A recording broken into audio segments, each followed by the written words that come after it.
There's a lot of people that increasingly are getting more invested and interested in spiritual growth and learning. And it's a huge industry. A lot of books are being written. Some books are simple, some are more complex. And it's a forest. And it's easy to get lost and not know right from left. Some books are very elaborate and sophisticated. Some taking a scientific approach to the terrain of spirit with graphics and global and macro theories. And you can really get very lost in it. And then there's always another group of sector of teachers that keep things very, very simple and emotional, very emotional and simple. And it's interesting because from a worldly perspective, somebody who's not a spiritualist and is checking out the spiritual terrain, the materials, they will say, well, these materials are light and mushy. And these materials are very elaborate and sophisticated, but I don't know what they're talking about anyway. So they kind of break down people invested in spiritual growth as either being soft in the head or soft in the heart. What is it? Soft in the head or hard in the heart?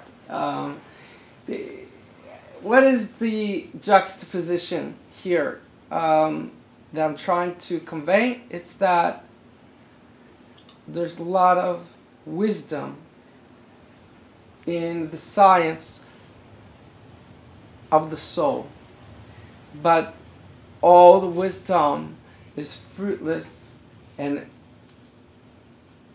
nothing good comes from it.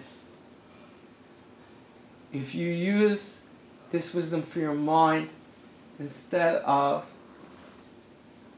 the development of your heart.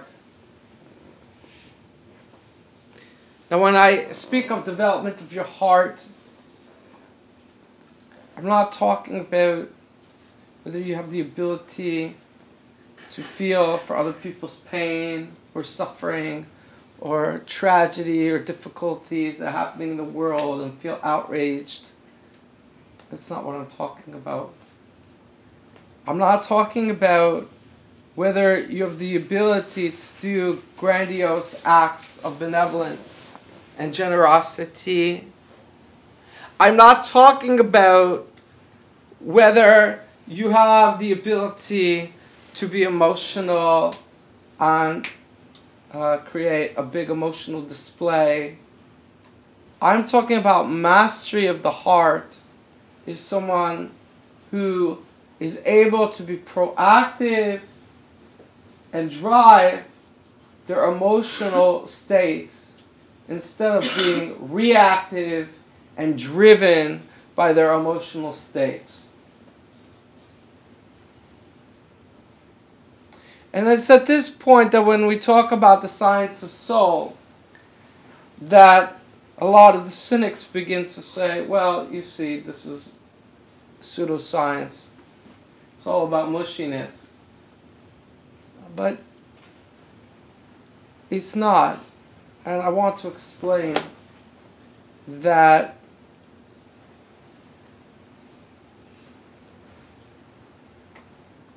your awareness is colored by your emotional state.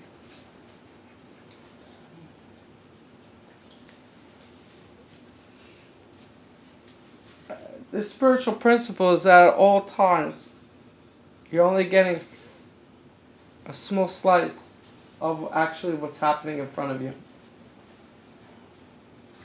There are processes that are latent in mystique. things you don't realize. Times when you think you're giving that you're actually receiving. Times that you think something bad is happening to you, actually the greatest kindness is happening to you. You're completely unaware. The goal of the spiritualist is to purify their awareness so that they can expand to the best of their degree their awareness to realize as much as the benevolence as possible.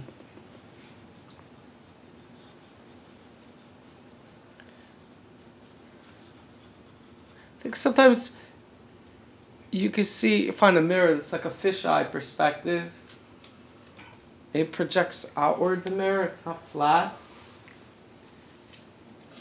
And because of that, it draws the whole horizon, the totality, into the mirror. They use those mirrors at stores, so they make sure no shoplifters are coming through. They can see all the different parts of the store.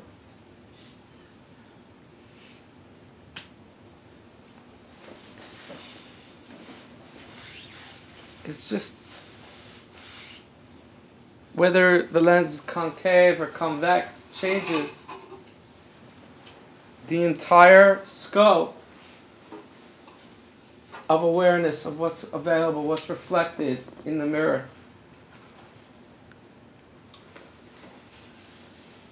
And so, a spiritualist job, the duty is to monitor the heart in such a way that their heart is leaning towards the unrealized, the mystery, the wonder, the mystique in each situation. And because their heart is leaning towards it, then their awareness gets pulled like a mirror outward, and the scope of what's reflected on their awareness is a lot greater terrain, a lot more area. Suddenly they witness serendipity, they witness things that previously it's like they were asleep, or they were walking dead.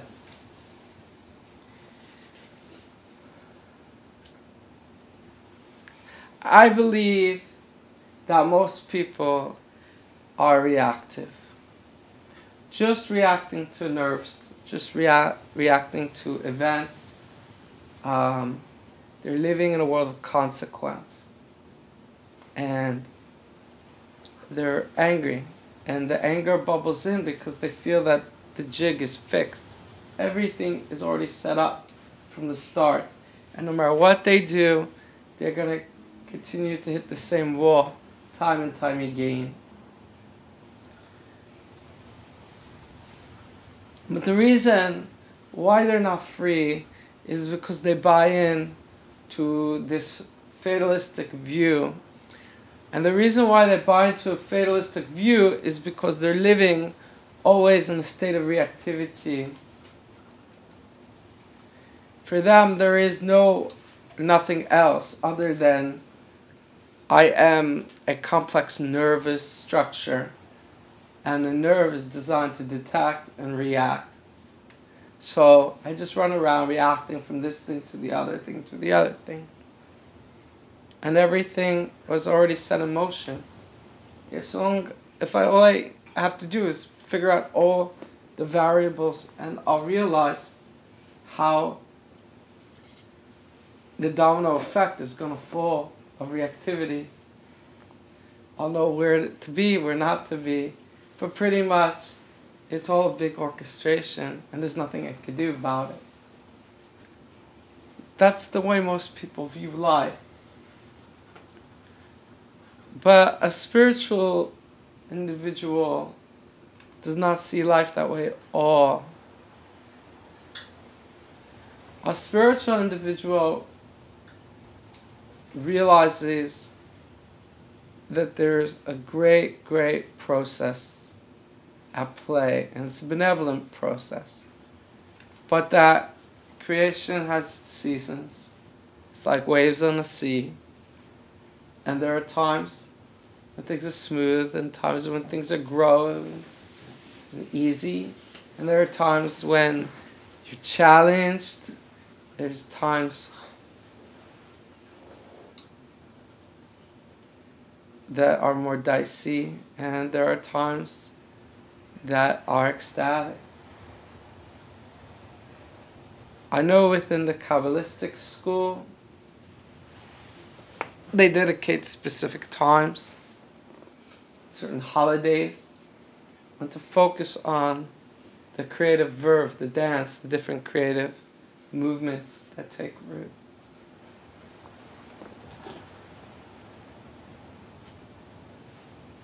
Today we're not agricultural, we don't live in a civilization that's so in touch with the arc of creation, the creative arc, the planting, the seeding, stowing, all the different parts of what our streets are well lit. We're not as affected when they change the clock and it gets dark earlier and all these kind of things, which pretty much the holidays are all reactive to the ecology and the seasons. But the spiritualists understood that there's a creative pulse. It's the motion at the heart of creation. And the emotion, it's like a song, has vibrancy, a wave, arc, cadence, connection. It's a journey. And they also understand that when a person grows in the vitality of their soul, they're able to connect to creation's emotion in ways that are different than the way they used to. They used to be the fallout of creation's emotions. They'd wake up and the whole world would be mad, or the whole world would be lightheaded, or the whole world would be slightly edgy, or whatever it was.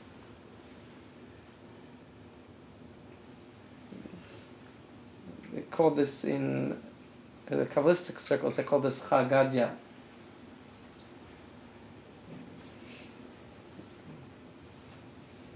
You know, it's a tit for tat. The cat chases the mouse, dog chases the cat, the whole deal. It's a circle of life, they'll say. The spiritualist transcends the lawfulness of the consequence of existence and transcends it to say, my heart is not reactive. My heart is proactive. And when I'm proactive in my heart,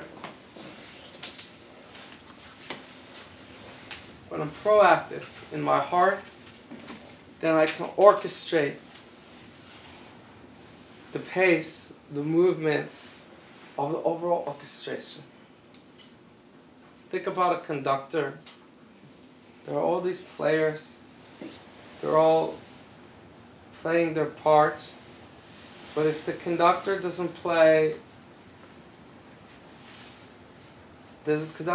attention to all the different movements, all the different instrumentation, then the pace and the music, it gets discordant, it gets very chaotic. This is appropriate to every individual. There's an orchestration to the day. The question is, are they the conductor? Do they create the pace for it? Because any orchestration that's beautiful will be dissonant and chaotic if it doesn't have the right measure, if everybody's not on the right scale and the right pace. So the spiritualist becomes the conductor of the orchestration. How do they do that? The same way a conductor in orchestration is. The conductor orchestration is always ahead in the song from the orchestra. Always. If the conductor is behind in the song, the conductor lost the orchestra. The conductor has to always be in anticipation of the next movement. Where am I driving? Where am I driving the next instrumentation? Where am I driving the next part, the next selection? In that way, the conductor can keep the right pace of the orchestra, the right timing. Because in the spaces, there's sometimes there are empty spaces where there is no music. That contrast between the music and the no music creates the sense, or the connectivity, the allure. We're all being driven. Collectively, we're part of the greater scheme. We can feel it. We can feel time getting faster. We can see the times changing. We can see technology is bringing the world closer. We're seeing the world becoming a lot more fragile than we used to think it was. And in a way, we're going so fast, it's like the world's ripping apart. Those that are not ready to move are just tearing away at the very fabric of its stability. And it's like a runaway train. And we don't feel like we're in control. We're just reacting. This news, this tragedy, that thing, this world event. And